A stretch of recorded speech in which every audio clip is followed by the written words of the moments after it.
O plástico, ele é ótimo, ele é prático, né? ele é versátil, você consegue modelar. É um material resistente, mas ao mesmo tempo flexível, você usa para tudo. A gente não vive sem o plástico. Onde que você ia colocar o lixo? Antes o pessoal colocava o lixo direto na lixeira. Metal, né? Ou papelão, sei lá, papel. Exatamente. Né? O plástico, no caso, então, assim, é muito difícil, é... né, a gente viver aqui sem o plástico. É claro que hoje a nossa luta é para diminuir exatamente isso aqui, que é o plástico de uso único. Porque a gente não tem como eliminar o plástico que a gente tem nos materiais, no celular, no automóvel, porque... E eles começaram a deixar mais fino, né, o plástico das garrafinhas, né? Não sei se é para usar menos ou se é para economizar, mas no fim das contas fica mais difícil reciclar. Sim, fica mais difícil. Fica mais difícil reciclar, porque o material fica muito fino, fica né? Frágil, né? Então é um problemaço. E aí, assim, invariavelmente esse plástico ele vai parar no oceano, porque tudo vai parar no oceano.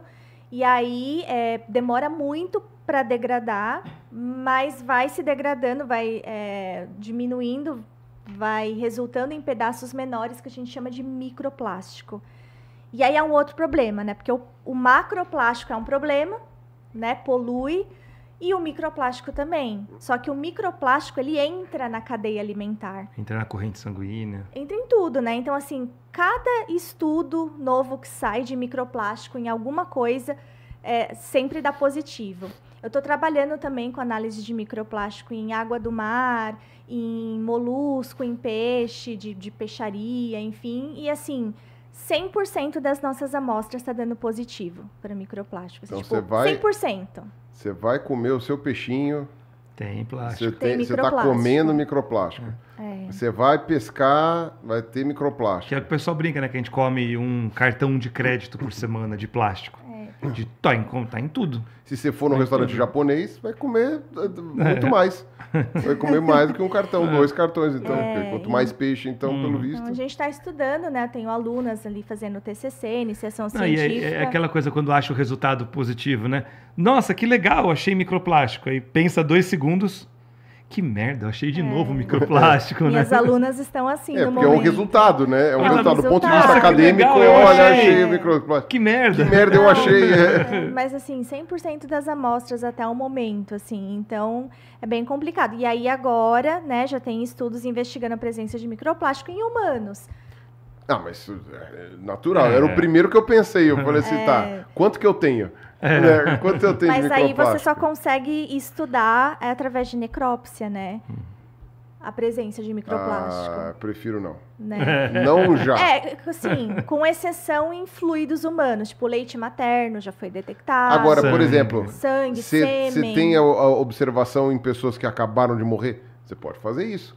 Tipo, você vai em necrotérios e faz as necrópsias pra saber se tem microplástico. Dissolve a pessoa. Ah, precisa dissolver a pessoa? Não, precisa dissolver.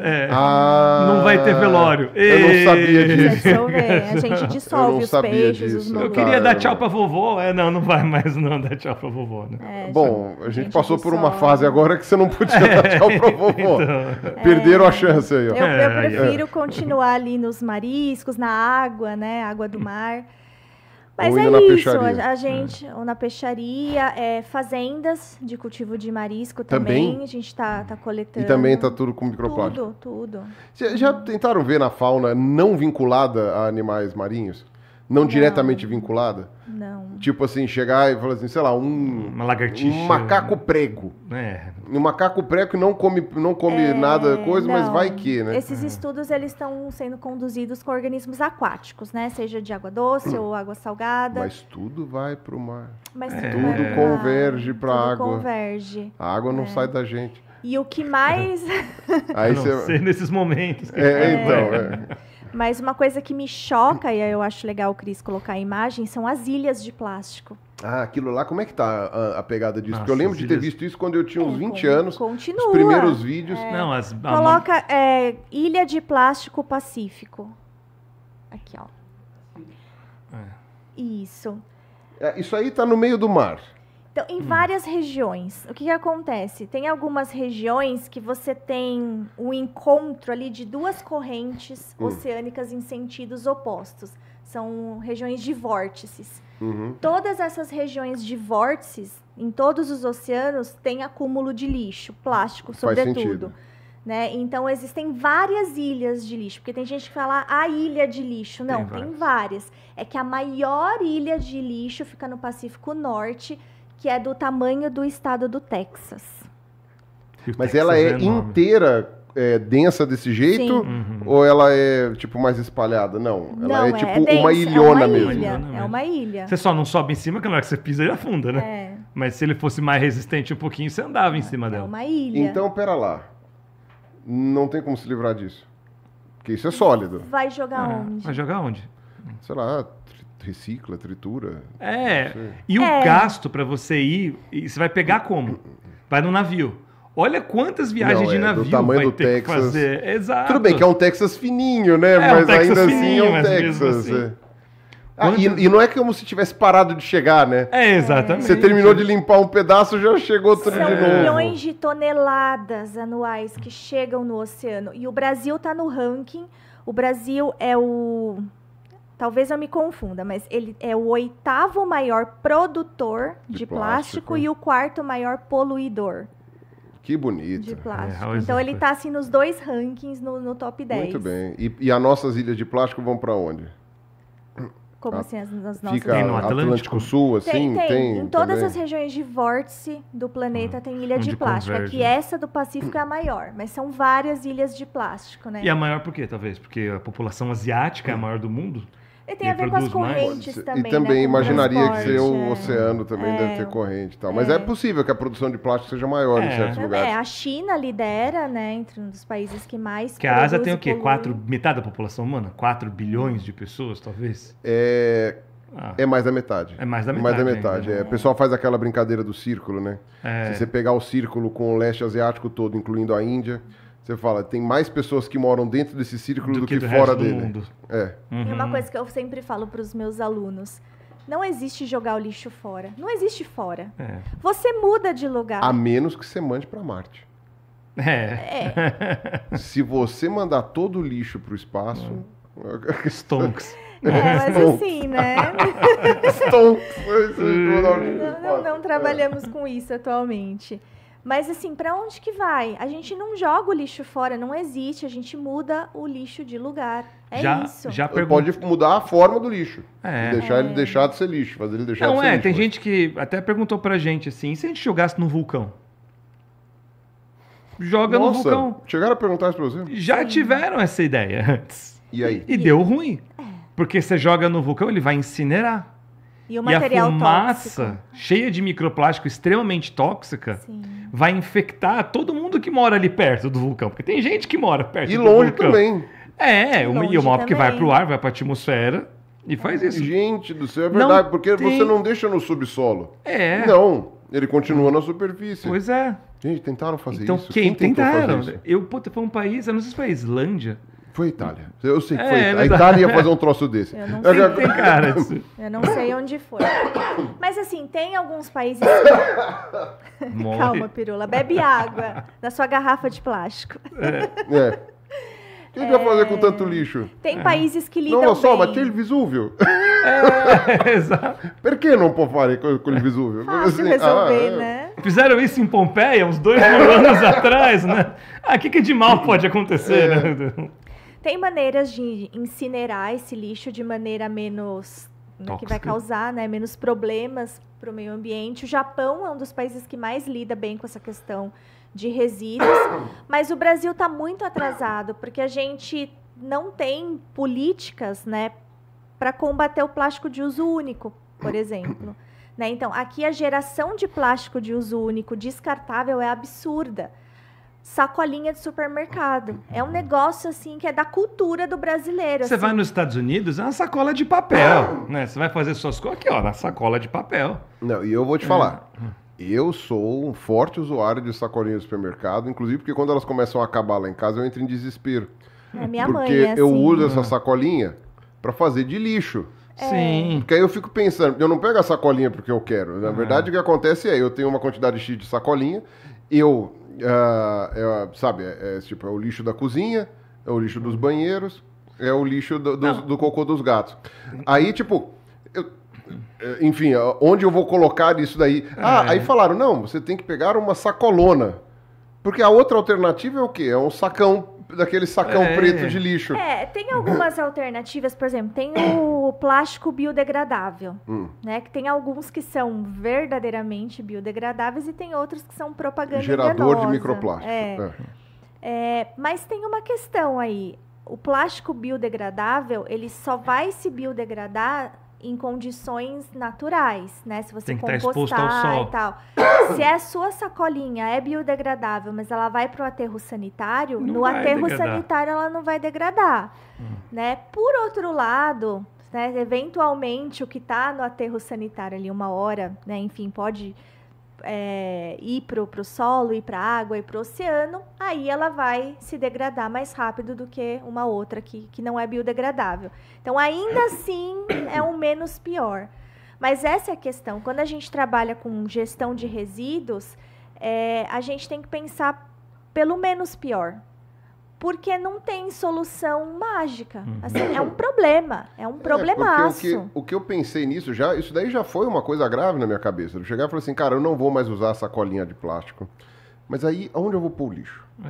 Aí eu falei, eu vou pôr o lixo no sacolão preto de coisa. Pra começar, ele é pouco prático, porque ele é muito grande. Você vai comprar o pequenininho. Eu falei, pera, eu tô gastando dinheiro pra pegar o pequenininho, plástico. sendo que a sacolinha tá vindo aqui, eu vou fazer o quê? E aí, no fim das contas, por exemplo... Teve um dia que eu tava, enfim, tava juntando o pessoal, acho que vocês estavam lá em casa também naquele dia.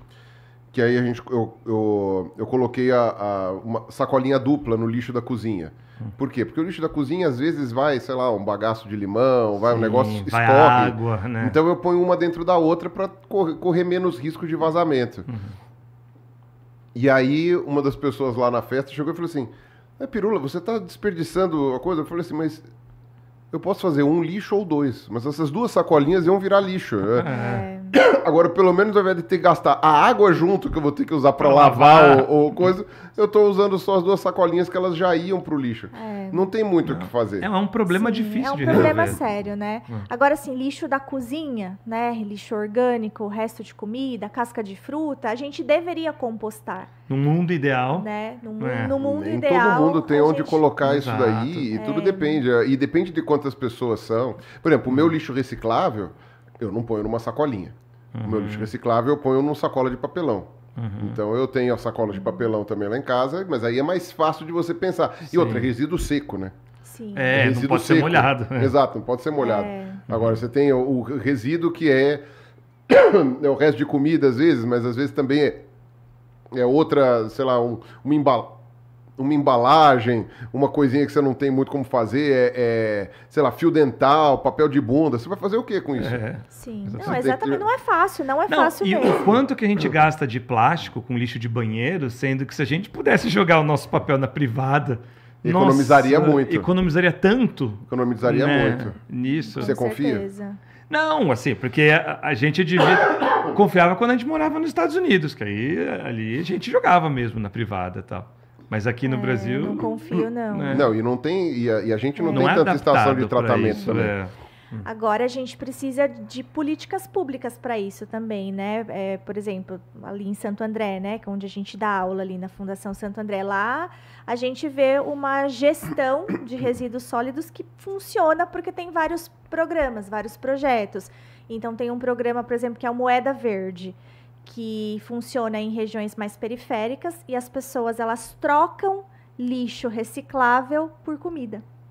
Então, vai ali uma vez, acho que a cada 15 dias, um caminhão, né, do Semasa, que é a empresa que gerencia isso, e aí os moradores, eles separam direitinho os resíduos, assim, eles comentam que a separação é impecável, e aí eles trocam por alimento. E tem o Moeda PET também, que você troca garrafa PET por comida pro seu por pet. ração. Ah, que interessante. Moeda PET. Legal. E agora eles criaram uma iniciativa que é o Quintal Verde, que a gente vai conhecer em breve, a gente vai gravar vídeo lá também. Mas é um local, né, um parque, onde eles distribuem um baldinho, né, para você fazer o que seria o princípio de uma compostagem na sua casa. Ao invés de você jogar o seu lixo orgânico no lixo, né, você joga nesse baldinho e depois você leva para lá e eles compostam para você. Entendi. Né? Então, assim, a gente precisa desse tipo de iniciativa. O quanto que isso fede? Porque eu teria que fazer isso, eu teria uma curiosidade de fazer isso. Mas, por exemplo, eu imagino que isso começa a só estar num certo cheiro. Aí eu teria medo de fazer na minha casa por uma questão simplesmente de odor. De odor. É porque você pode colocar serragem. E também não pode ser nada muito leve. Porque eu tenho criaturas que derrubam coisas. Sim. Eu acho que assim, tudo é adaptável, e né? vocês têm cachorro, é pior ainda. Então. Não, a gente ainda não composta. A gente faz, separa o lixo assim há muito tempo. Na minha casa, eu separo o lixo desde a adolescência, mas porque a minha mãe visitou um aterro sanitário, ela trabalhava numa escola, então ela foi numa excursão da escola para o aterro, e essa visita mudou a vida da minha mãe. A partir desse dia, ela falou, agora em casa a gente separa o lixo. Eu lembro claramente desse dia, assim, e na época eu era adolescente, ai mãe, por que separar lixo? Um trabalho. Nem sonhava em ser bióloga, em trabalhar com sustentabilidade, imagina. E minha mãe pegava no pé, brigava comigo, com meu pai, com meu irmão, porque ela conheceu a realidade do aterro sanitário. Né? E eu só fui visitar um aterro sanitário esse mês passado que a gente foi, né? E realmente, eu acho que a gente precisa vivenciar. Não, né? E você ligou para sua mãe? Não liguei. Pô, a primeira coisa que eu faria, eu assim, pô, mãe, ó, é o seguinte, aconteceu tal coisa aqui. Mas é isso, assim, a gente precisa saber o que está acontecendo, saber a gravidade das coisas. E foi muito legal, porque a minha expectativa, nossa, vou chegar no aterro, vai estar fedendo pra cara. Cara, não tem um cheiro, velho. É uma obra de engenharia. É impressionante, não tem um cheiro. Tem um negócio para conduzir os gases? Não, é um parquezão. Assim. Tem as saídas dos gases. Entendi. E assim, mas o que fede mesmo é o chorume. E aí eles mostraram a estação de coleta do chorume, como que vai. Aí o problema solar, infelizmente, é porque eles não tratam o chorume. Então eles acumulam o chorume e assim, caminhão o dia inteiro leva até uma parte de São Paulo, onde tem uma estação de tratamento que trata o chorume. Mas na hora que ele abriu, ó, quer ver eu sentir o cheiro ruim? Ó, eu vi aqui o chorume, aí sobe aquele cheirão. Né? Mas, nojentão. Enfim, tudo isso para falar que o plástico é um problema gigantesco, a gente está longe de resolver. A gente precisa de muita conscientização individual para tentar diminuir. Se é que vai dar tempo de resolver. Também, porque... E a gente precisa de política pública, de legislação. Inclusive, tem um projeto de lei tramitando no Senado, que é um projeto de lei para diminuir plástico de uso único, né? Copo descartável, talher descartável, canudo, sacolinha. Mas está ali parado no Senado, né? Não é prioridade. Mas e é impopular. É impopular. A gente divulga, né? Inclusive, você pode assinar ali, tem vários abaixo-assinados. Deixar esse plástico mais grosso para ele ser reciclável de novo. Isso aqui custaria quanto para as empresas? Porque o negócio é isso, né? Pesa mais. Você pesa mais, você está fazendo não sei o quê. E aí você começa a encarecer o preço da própria coisa. E aí se encarece para a empresa, vai encarecer para o público também. Aí o que acontece é que o governo vai dar a canetada mandando fazer o plástico mais grosso, vai todo mundo reclamar, vai ser impopular, aí o governo vai fazer um subsídio para não chegar no preço o preço não chegar no bolso, aí a empresa vai fingir que não tem o subsídio, vai aumentar mesmo assim. Enfim, ao mesmo tempo, se a gente não fizer nada. Não, com certeza. Não tem como, né? A gente fica refém dessa situação. Eu só confio nisso daí com caneta. Alguém tem que fazer uma legislação para isso e cumprir a legislação, né? Isso daí é impopular no começo, mas é tipo uso de cinto de segurança. Ninguém gostou quando fizeram. E hoje é a coisa mais normal do mundo. Hoje o carro já vem com o pipipi e fica lá pitando se você não põe. Bota o cinto, mas é isso que a gente precisa. É isso que a gente precisa. E nessa questão do plástico, particularmente, o Brasil está muito atrasado. Então, essa é a questão. A gente está muito atrasado nessa política de gestão de resíduos sólidos. E não é como se a gente fosse um país hiperbiodiverso, né? Exato. Assim. É uma coisa bem complicada. Que tem uma das maiores costas do mundo, né? Também não é como se isso fosse o que a gente faz. Né? E você que tá assistindo esse vídeo aqui no Talk Flow, dá pra você virar membro, cara, do Flow agora. É um botãozinho do lado do botão de se inscrever. A gente faz um programa semanal só pros membros. Olha. Então fique esperto aí. Se quiser virar membro, tá bem aqui do lado. É mó merreca, custa menos de R$8, irmão.